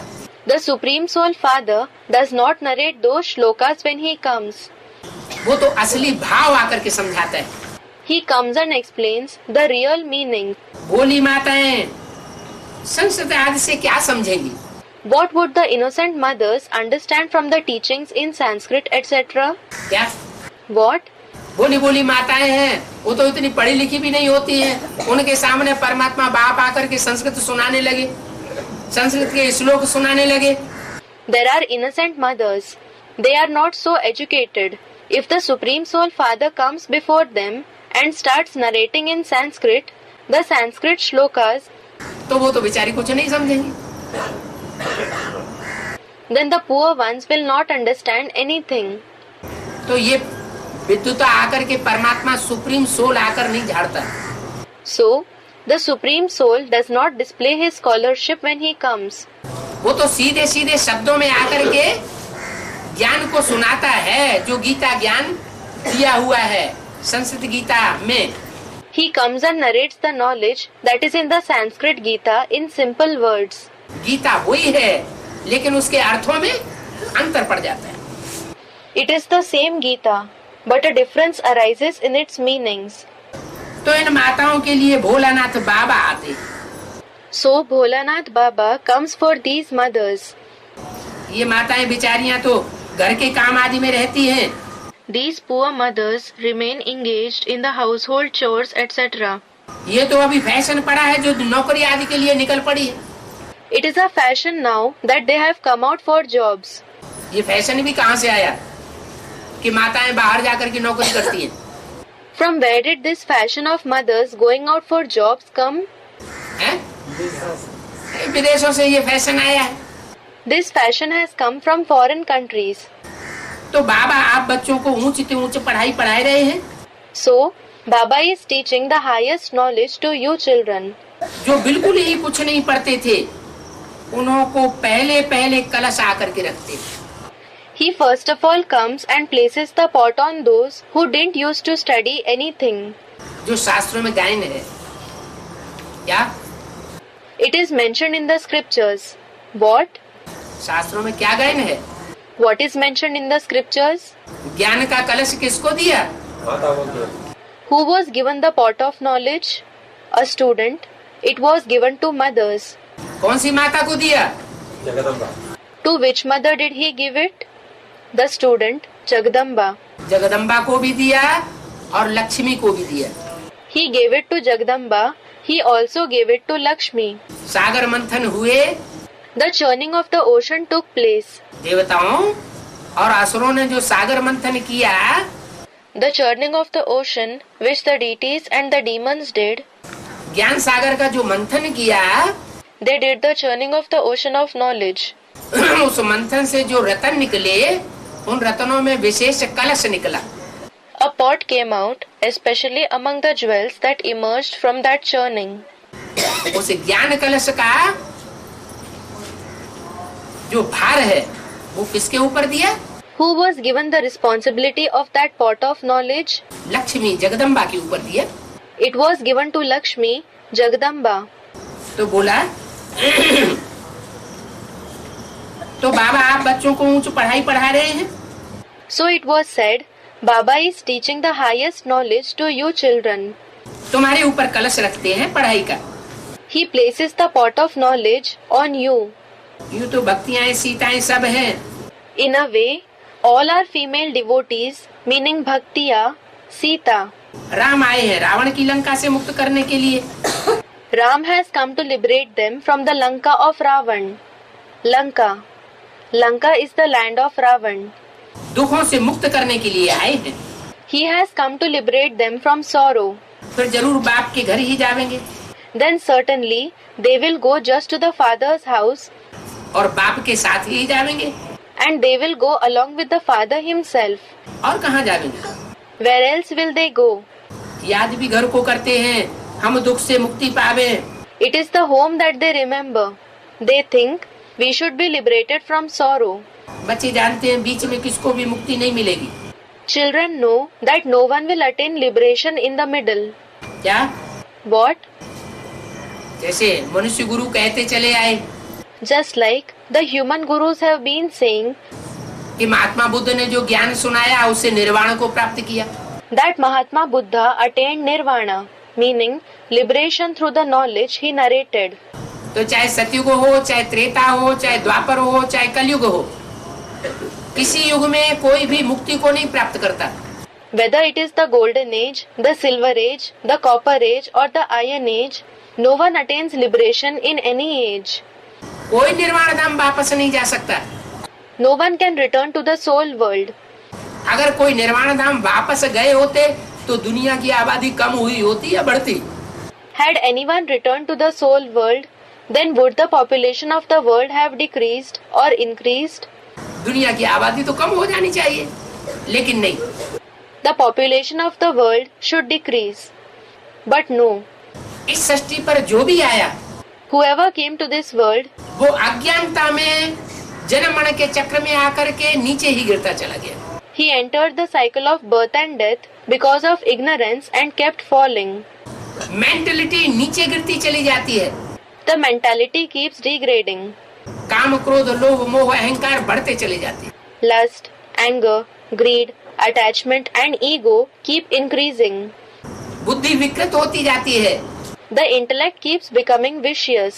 कलयुग के अंत में जब पूरी ही बुद्धि विकृत हो जाती है, When the intellect becomes completely vicious at the end of the Iron Age, मनुष्य की बुद्धि कौड़ी मिसल हो जाती है। the intellect of the human being becomes like a shell.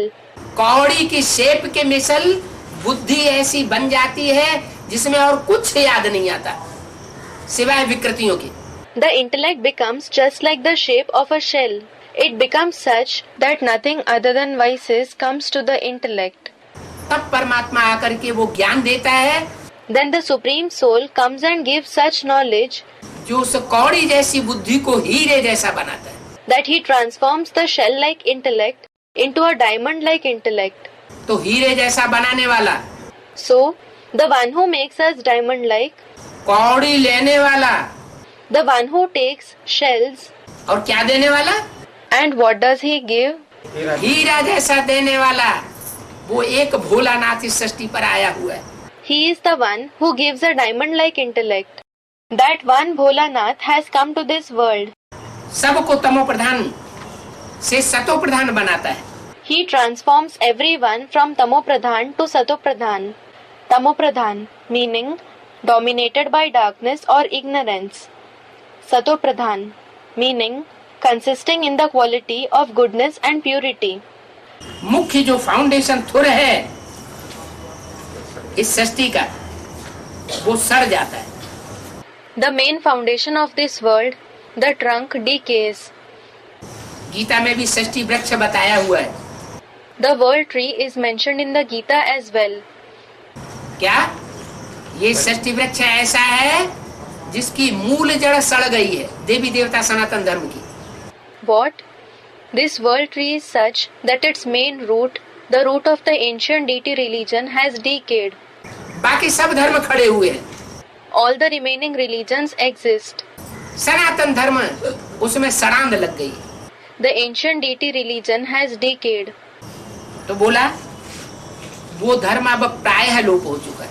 So it was said that religion has almost disappeared now. जो सनातन धर्म की परमात्मा बाप ने आकर के 5000 वर्ष पहले भी गीता ज्ञान सुनाकर सनातन धर्म की स्थापना की थी वो प्रायः लोप हो चुका। The ancient deity religion, which the Supreme Soul Father established 5000 years ago also by narrating the knowledge of the Gita, has almost disappeared. बाकी प्रायः कुछ चित्र आदि देवताओं के आकर बचे हैं। As for the rest, some pictures etc. of the deities are remaining. Lakshmi Narayan के चित्र, राम सीता के चित्र, उनके चित्र भी अभी तक हैं। The pictures of Lakshmi Narayan, the pictures of Ram Sita. So, their pictures exist even now. बच्चों को इस पर समझाना है। The children must explain this. क्या समझाना है? What should they explain? कि त्रेता युग में राम सीता का राज्य था। There was the kingdom of Ram Sita in the Silver Age. सतयुग में लक्ष्मी नारायण का राज्य था। There was the kingdom of Lakshmi Narayan in the Golden Age. सतयुग होता है 16 कला संपूर्ण। The Golden Age is complete with 16 celestial degrees. तो नारायण भी 16 कला संपूर्ण थे। So, Narayan was also complete with 16 celestial degrees. Hey Krishna Narayan Vasudev. People say, Hey Krishna Narayan Vasudeva. Krishna को, नारायण को, वासुदेव को 16 कला संपूर्ण कहा जाता है। Krishna, Narayan, Vasudev are called the ones complete with 16 celestial degrees. सतयुग में जन्म लेते लेते आत्मा की शक्ति क्षीण होती है तो त्रेता में 2 कलाएं कम हो जाती है। When the power of the soul diminishes by having rebirths in the Golden Age, there are 2 celestial degrees less in the Silver Age. आत्मा की शक्ति क्षीण हो जाती है। The power of the soul diminishes. जो समझते हैं Lakshmi Narayan Prince princess, They understand that Lakshmi Narayan were Prince Princess first. फिर महाराजा महारानी बने। Then they became Maharaja Maharani, meaning Emperor Empress. जरूर पहले बच्चे के रूप में जन्म लिया होगा। Certainly, they will have been born as children first. फिर बड़े हुए होंगे, टाइटल धारण किया होगा। Then they will have grown up and taken the title. तो जो बच्चे समझू हैं वो समझें। So, the children who are intelligent will understand. जो समझू बच्चे हैं वो ही सतयुग में मालिक बनेंगे। Only those who are intelligent children will become masters in the Golden Age. देवताएं कब पति दुनिया में पैर नहीं रख सकते। Deities can never step into the sinful world. Shri Krishna वो तो वैकुंठ का प्रश्न है, प्रिंस है। Shri Krishna is a prince of Vaikunt, meaning heaven. वो वैकुंठ का प्रिंस है। He is the prince of Vaikunt. सुधरा हुआ मनुष्य है। He is a reformed human being. सुधरे हुए मनुष्य को ही कहा जाता है देवता। Only the reformed human beings are called deities. और बिगड़े हुए मनुष्य को कहा जाता है राक्षस। And uncivilized human beings are called demons. Krishna को देवी देवता सनातन धर्म का कहेंगे। Krishna will be said to belong to the ancient deity religion. वास्तव में देवताएं ब्रह्मा विष्णु शंकर वो तो सूक्ष्म वतन में रहते ही हैं। Actually, the deities Brahma, Vishnu, Shankar reside in the subtle world anyway. यहाँ मनुष्य रहते हैं। Human beings live here. मनुष्य को सूक्ष्म वतनवासी देवता नहीं कह सकते क्या? A human being cannot be called a deity residing in the subtle world. What? जो मनुष्य है, जिसको मन है, The one who is a human being, who has a mind, man. मननात् मनुष्य। It is said, Mananat Manushya, meaning, the one who thinks and churns is called a human being. जो मनन चिंतन कर सकता है, लेकिन जो मनन चिंतन करना चाहिए वो करता नहीं है। The one who can think and churn, but he does not think and churn what he should. किस बात का मनन चिंतन? Thinking and churning what? मननात् मनुष्य, मनु की औलाद मनुष्य कहा जाता है, तो उसको मनन चिंतन मंथन सात्विक करना चाहिए ना। It is said, Mananat Manushya, Manushya meaning human being, the children of Manu. So, he must think and churn in a sattvic manner, mustn't he? कौन सा सात्विक? What sattvic thinking and churning? जो आत्मा है उस आत्मा और परमात्मा का मनन चिंतन करना चाहिए। He must think and churn about the soul and the supreme soul. लेकिन आत्मा और परमात्मा के मनन चिंतन मंथन से परे But far from the thinking and churning about the soul and the supreme soul, मनुष्य आत्मा आज एटम का मनन चिंतन मंथन कर रही है। the human soul is thinking and churning about the atom. Atom bomb बना रही है। It is making atom bombs. तो मनुष्य हुई या राक्षस हुई? So is it a human being or a demon? राक्षस तो अपने घर में आग लगा लेता है। A demon puts fire to his own house. किसी के अंदर भूत प्रवेश होता है तो क्या करता है? When a ghost enters someone, what does he do? अपने घर को ही तहस नहस कर देता है। He ruins his very house. तो बताया, So it was said, मनुष्य को सूक्ष्म वतनवासी देवता नहीं कह सकते। a human being cannot be called a deity residing in the subtle world. जो सूक्ष्म वतनवासी देवता मनुष्य बन जाएगा, वो क्या बन जाएगा? What will the human being who becomes a deity, a resident residing in the subtle world become? Firishta. A farishta, meaning angel. क्या? What? फरिश्ता का मतलब जिसका इस फर्श की दुनिया वालों से कोई रिश्ता न रहे। Farishta means the one who doesn't have any relationship with those living on this earthly world. माने देह और देह के संबंधियों के बारे में कोई चिंतन न करे। It means that he shouldn't think about the body and the bodily relationships. क्या चिंतन करे? What should he think? आत्मा का चिंतन करे, परमात्मा का चिंतन करे, इस सृष्टि का कल्याण कैसे हो, इस बात का चिंतन करे। He should think about the soul, the supreme soul. He should think about how to bring benefit for the world. वो है फरिश्ता। He is a farishta. दूसरे धर्मों में भी फरिश्ताएं गाए जाते हैं। The farishta are definitely famous in the other religions. Bharatvarsh में फरिश्ताएं नहीं गाए जाते। The farishta are not famous in India. देवताओं की पूजा होती है। Deities are worshipped. जो फरिश्ताओं की भी स्टेज से ऊंचा उठ जाता है। It is a stage higher than the stage of even the farishta. फरिश्ता मनन चिंतन मंथन करने वाला है संसार के कल्याण के लिए। A farishta thinks and churns for the benefit of the world. इसलिए उसको फरिश्ता कहा जाता है। That is why he is called farishta. लेकिन जो मनन चिंतन मंथन की स्टेज से भी ऊंचा चला गया, But the one who went in a stage higher than the stage of thinking and churning, एकदम निराकारी स्टेज में चला जाता है, वो देवतुल्य हो जाता है। the one who goes in a complete incorporeal stage becomes equal to the deities. जिसकी अपनी संपूर्ण इंद्रियों पर जीत हो जाती है। The one who gains victory over all his indriya.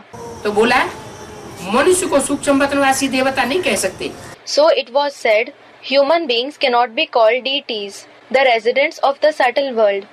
Brahma के लिए कहा जाता है ब्रह्मा देवताय नमः। It is said for Brahma, Brahma Devtaye Namaha, meaning I bow to you, deity Brahma. Vishnu देवताय नमः कहते तो है ना। It is said Vishnu Devtaye Namaha, isn't it? देवी देवताय नमः। Devi Devtaye Namaha, meaning I bow to deities. Shri Lakshmi देवी नमः, श्री कृष्ण देवताय नमः। Shri Lakshmi Devi Namaha, meaning I bow to Devi Shri Lakshmi. Devi means female deity. Shri Krishna Devta Namaha, meaning I bow to Shri Krishna the deity. मनुष्य को ही 84 जन्म लेने पड़ते हैं। The human beings alone have to have 84 births. अभी तुम बच्चे जानते हो बरोबर हम असुल देवता धर्म के थे।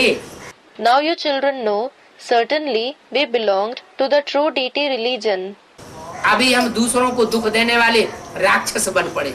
Now we have become demons who give sorrow to others. कोई दिन ऐसा जाता है सुबह से शाम तक Is there any day which passes this way from morning till night, जो हम मन वचन और कर्म मन से, मन के संकल्पों से, वाचा की भाषा से और कर्मेंद्रियों के कर्म से कभी किसी को धोखा न देते हो?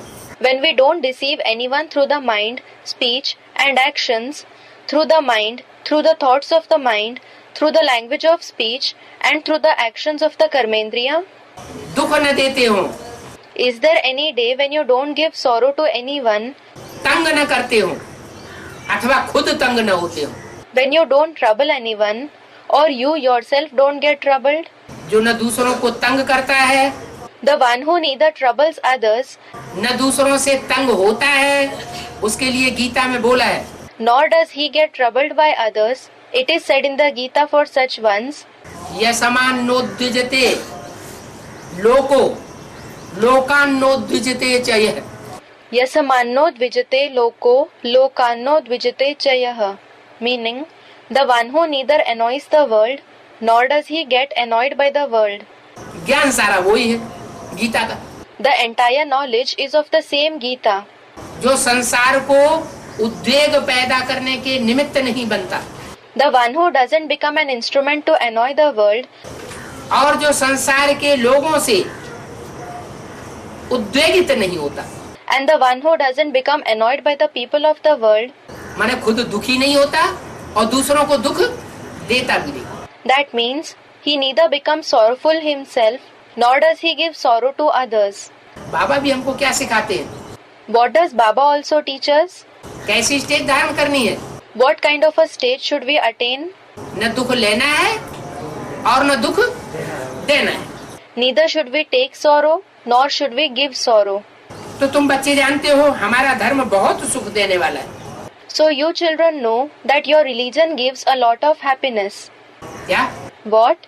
इब्राहिम, बुद्ध, क्राइस्ट, गुरु नानक का जो धर्म है वो मानवीय धर्म है, मनुष्य के द्वारा स्थापन किया हुआ धर्म है। The religions established by Abraham, Buddha, Christ, Guru Nanak are human religions established by human beings. लेकिन हमारा जो धर्म है जो निराकार परमपिता परमात्मा इस सृष्टि पर आकर स्थापन करते हैं, But your religion, which the incorporeal Supreme Father Supreme Soul establishes after coming to this world, वो बहुत सुख देने वाला है। gives a lot of happiness. इसलिए अपने इस धर्म की स्थापना करने के लिए अगर प्राण भी देना पड़े, That is why, even if we have to sacrifice our life to establish this religion of ours, तो खुशी खुशी प्राण अर्पण कर देना चाहिए। we must sacrifice it happily. भागने की बात नहीं है। There is no question of running away. नहीं तो क्या किया बौद्धियों ने? Otherwise, what did the Buddhists do? मुसलमानों ने जहाँ तलवार उठाई उन्होंने मुसलमान धर्म स्वीकार कर लिया। Whenever the Muslims raised their swords, they accepted the Muslim religion. क्या? What? बाप कहते हैं स्वधर्मे निधनम श्रेयः। The father says, Swadharme nidhanam shreyah. अपने धर्म में मर जाना अच्छा है। It is better to die in one's own religion. दूसरे के धर्म में कन्वर्ट होंगे तो बहुत दुख सहन करने पड़ेंगे। If you convert to others' religion, you will have to tolerate a lot of sorrow. दूसरे धर्म में कन्वर्ट करने वाले दास दासी बना करके रखेंगे। Those who convert you to their religion will keep you as servants and maids. क्या? What? सबते सेवक धर्म कठोरा। दास दासी का धर्म जो है वो सबसे कठोर होता है। Sabate sevak dharm kathora. The duty of servants and maids is the hardest. बहुत दुख झेलने पड़ते हैं। They have to suffer a lot of sorrow. तो ये कोई कह न सके कि हम इस धर्म में क्यों आ गए। So, no one can say, why have we come to this religion? हम देवी देवता सनातन धर्म में क्यों नहीं हुए। Why weren't we in the ancient deity religion? क्यों नहीं कह सके। Why can't they say so? हैं? बिच्छू कभी कहेगा कि हमें डंक मारना अच्छा नहीं लगता। Will a scorpion ever say, I do not like to sting? हैं? उसका तो धर्म है। It is his job. वो कोमल देखेगा तो डंक मार देगा। If he finds something soft, it will sting it. तो जो जिस धर्म का है उसको वो अपना धर्म प्यारा लगता है। So, whoever belongs to whichever religion, he likes that religion. अपनी ही धारणा में वो खुश रहता है। He remains happy in his beliefs, meaning dharana. तो इसलिए ये कोई नहीं कह सकता कि हम उस धर्म में क्यों नहीं हुए। This is why no one can say, why weren't I in that religion? अरे ये तो जानते हो ना, आदि सनातन देवी देवता धर्म आदि में था। क्या? Arey, you do know that the ancient deity religion was in the beginning, don't you? What? Ibrahim Buddha Christ से पहले धर्म था कि नहीं था? हैं? Was there a religion before Abraham, Buddha, Christ or not? इस्लाम धर्म, क्राइस्ट क्रिश्चियन धर्म, बुद्ध धर्म, इनसे पहले इस सृष्टि पर धर्म था कि नहीं था? Was there any religion in this world prior to Islam, Christianity and Buddhism or not? ये मनुष्यों की हिस्ट्री जब से है तब से ये मनुष्यों के धर्म स्थापन हुए। The human religions were established ever since the history of human beings is available. उससे पहले भी इस सृष्टि पर धर्म था। There was a religion in the world even before that. और वो वही धर्म था जो परमात्मा ने आकर के खुद स्थापन किया था। And it was the same religion that the Supreme Soul established after coming. वो मानवीय धर्म नहीं था। क्या? It was not a human religion. What? मनुष्यों के द्वारा स्थापन किया हुआ धर्म नहीं था। It was not a religion established by human beings. स्वयं परमात्मा ने उस धर्म की स्थापना आकर के की थी। The Supreme Soul himself came and established that religion. बाकी सब धर्म बाद में नंबरवार आते हैं। कब आते हैं? The rest of the religions come later number-var, meaning one after the other. When do they come? जब भी मनुष्यों के द्वारा फैलाए हुए धर्म आते हैं तब से इस सृष्टि पर द्वैत चालू हो जाता है। Dualism commences in this world when the religions propagated by human beings come. द्वैत माना दो बातें शुरू हो जाती हैं। What does dualism mean? Two things begin. जब दो बातें शुरू हो जाएंगी तो दो प्रकार की धारणाएं हो जाएंगी, दो धर्म हो जाएंगे, दो राज्य हो जाएंगे, मतें बहुत सी हो जाएंगी और फिर सब आपस में टकराते हैं। When two things begin, there will be two kinds of beliefs and practices. There will be two religions, two kingdoms, many opinions, and then everyone will clash with each other. वो नरक की सृष्टि बन जाती। It becomes the same hellish world. तो मानवीय धर्म नरक बनाते। So, human religions create hell. और ईश्वर जो धर्म स्थापन करता है वो स्वर्ग बनाता है। And the religion established by God creates heaven. तुम बच्चे इस बात को समझा सकते हो? क्या बात? You children can explain this. What? कि आदि में सिर्फ एक ही धर्म था। That there was only one religion in the beginning. और सब धर्म वाले उस आदि पिता को मानते भी हैं। And people belonging to all the religions also believe in that first father. क्या? What?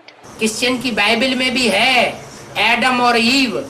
Adam and Eve are mentioned in the Bible of the Christians. सृष्टि के आदि पिता थे। There was the first father of the world. मुसलमानों की कुरान में भी है, एंजिल में भी है क्या? He is mentioned in the Muslims' Quran, angel as well. Angel means religious book of the Islam. What? है? आदम और हवा का गायन है। Adam and Hawa are famous. वो भी सृष्टि के आदि करने वाले को जानते हैं। They also know about those who begin the world. तो जो सृष्टि को आदि करने वाला था, उसके बारे में जितनी लंबी चौड़ी हिस्ट्री भारतीय साहित्य में मिलती है, उतनी और किसी धर्म ग्रंथों में नहीं मिलती। So, the lengthy history that is found in the Indian literature about the one who began the world is not found in any other religious scriptures. तो तुम बच्चे ये बातें समझा सकते हो, ये अनादि बना बनाया खेल है। So, you children can explain these things. This is an eternal preordained play. इसमें फिर से सतयुग होगा। There will be the golden age in this again. क्या? What? ये ऐसा अनादि बनाया हुआ सृष्टि रूपी खेल है। This is such an eternal preordained play of the world. सृष्टि अनादि है, इसकी कभी आदि नहीं होती, इसका कभी अंत नहीं होता। The world is eternal. It never has any beginning. It never ends. ये 4 युगों का चक्र यूं ही फिरता रहता है। This cycle of 4 ages keeps rotating as it is. सतयुग, त्रेता, द्वापर, कलयुग। The golden age, the silver age, the copper age and the iron age. जैसे मनुष्य आत्मा जन्म लेती है, बचपन आता है, जवानी आती है, बुढ़ापा आता है, फिर मृत्यु होती है, फिर जन्म होता है। Just like human souls are born, there is childhood, youth, old age, and then there is death. Then there is birth again. तो जैसे ये चक्र चलता रहता है, वैसे ही सृष्टि का भी चक्र चलता रहता है। So the way this cycle goes on, similarly, the cycle of this world also goes on. तो इसमें फिर से सतयुग होगा। भारत में ही सतयुग होता है। There will be the golden age in it again. There is the golden age in India, Bharat itself. सबसे ज्यादा झूठखंड कौन सा देश बनता है? Which country becomes the land of falsehood the most? Bharat ही झूठखंड बनता है। India itself becomes the land of falsehood. अभी विदेशी लोग भारत में आते हैं, Now, when the foreigners come to India, तो तुरंत भागने की कोशिश करते हैं यहाँ से। क्यों? they try to run away from here immediately. Why? यहाँ जितना झूठापन, चोर डकैत यहाँ देखने में आते हैं, उतना उन्हें संसार में और कहीं देखने में नहीं आते। It is because the extent to which they see falsehood, thieves and robbers here, they don't see them in that number anywhere else in the world. दूर तक। There are cheats. तो भारत में ही स्वर्ग होता है, भारत में ही रौरव नरक होता है। So there is heaven as well as terrible hell in India alone. Bharat ही अविनाशी खंड है। India itself is the imperishable land. और धर्मखंड विनाशी है। The rest of the religious lands are perishable. चाहे क्रिश्चियन धर्मखंड हो, Whether it is the Christian religious lands, चाहे Arabian से मुसलमान धर्मखंड हो, whether it is the Arabian or the Muslim religious lands, चाहे बौद्धी धर्मखंड तिब्बत, चीन, जापान हो, whether it is the Buddhist religious lands like Tibet, China, Japan, वो सब विनाशी है। all are perishable. Proof? What is the proof? क्या प्रूफ है? What is the proof? 2500 वर्ष की जो हिस्ट्री है, वो हिस्ट्री इस बात का प्रूफ है। The history of 2500 years is a proof for this. Australia आज से 300 साल पहले मनुष्य के मस्तिष्क पटल पर ऑस्ट्रेलिया का नाम निशान नहीं था। There was no name or sign of Australia in the intellect of the human beings 300 years ago. आज से 500 साल पहले अमेरिका का मनुष्य के मस्तिष्क में नाम निशान नहीं था।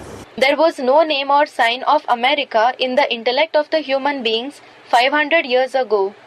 पहली बार कोलंबस ने उसको इजाद किया। Columbus discovered it for the first time. नाव लेकर अचानक अनकाचीते पहुंच गया। He reached there suddenly, unexpectedly on a boat. देखा तो वहाँ एंग्लो इंडियंस लोग रहते थे। When he saw the place, he found that Anglo-Indians, meaning red Indians lived there. माने वो लोग भी कहाँ के रहने वाले थे? It means to which place did they also belong? India से भटक करके कहीं जहाज में पहुंच गए तो वहीं के वहीं वासी हो गए, उन्हें वापस आने का रास्ता भूल गए। They lost their way from India while traveling on a ship and reached somewhere and became the residents of that very place. They forgot the route to return. तो सबसे पुराना देश अविनाशी खंड है भारत खंड। So the oldest country, the imperishable land, is the land of India. यहाँ देवताएं भी होते हैं।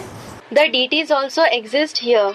और वही देवताएं अनेक जन्म लेते लेते जब उनकी आत्मा रूपी बीज कई बार इस सृष्टि पर जन्म मरण के चक्कर में आता है, And when the seed-like soul of the same deities comes in the cycle of birth and death many times in this world, तो जन्म मरण के चक्र को प्राप्त करते करते एकदम नीचे आत्मा गिर जाती है। then while going through that cycle, the soul degrades completely.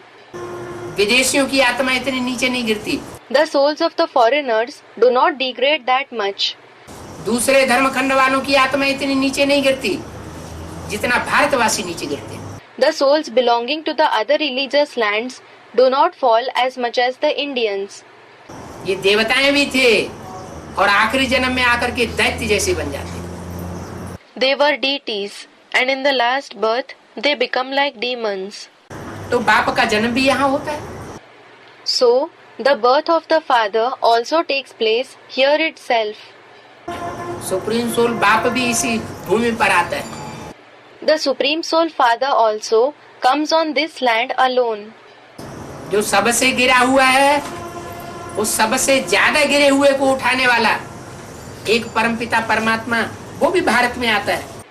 The one Supreme Father, Supreme Soul, who uplifts the one who has fallen the most, also comes in India. उनका दिव्य जन्म है, His birth is divine. साधारण जन्म नहीं है। It is not ordinary. वो नरक को स्वर्ग बनाने वाला है। He is the one who transforms hell into heaven.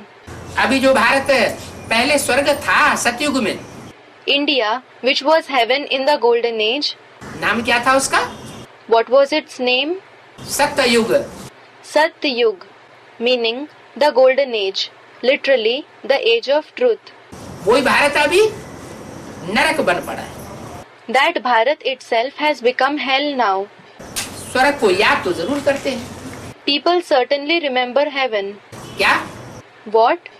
सभी धर्म वाले स्वर्ग को, जन्नत को, पैराडाइज को याद करते हैं या नहीं करते? Do people belonging to all the religions remember heaven, Jannat, paradise or not? हैं? याद करते हैं ना? They do remember, don't they? याद करते हैं माने उनकी आत्मा में वो स्वर्ग भोगने के संस्कार हैं। If they remember, it means that their soul contains the sanskars of enjoying heaven. आत्मा ने चाहे क्रिश्चियंस हो चाहे मुसलमान हो, उन्होंने जरूर स्वर्ग भोगा।